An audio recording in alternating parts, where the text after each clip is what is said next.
أمن ونواب البرلمان بغرفته والأسرة الثورية، السيد رئيس دار، السيد رئيس البلدية،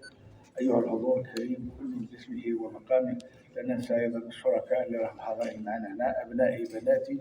أيها الحضور الكريم، السلام عليكم جميعا ورحمة الله تعالى وبركاته. الحمد لله حمدا كثيرا طيبا مباركا فيه، الحمد لله الذي رفع بالعلم شأن الإنسان وقال يرفع الله الذين آمنوا منكم والذين أوتوا العلم درجات،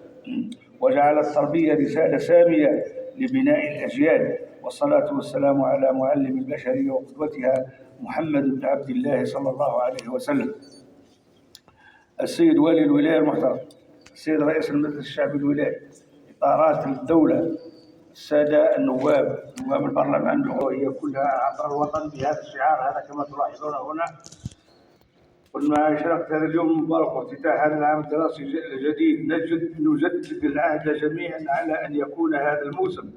موسم عطاء متجدد واستمرار التمييز، موسم بناء المعرفة وترسيخ القيم وتأكيد لمسؤولياتنا الجماعية في صناعة أجيال قادرة على حمل مشعل التنمية وخدمة الوطن. إن الدخول المدرسي ليس مجرد موعد سنوي، بل هو لحظة تجديد للالتزام برسالة التربية واستنهاض للهمم وشحذ العزيمة حتى تظل مدرستنا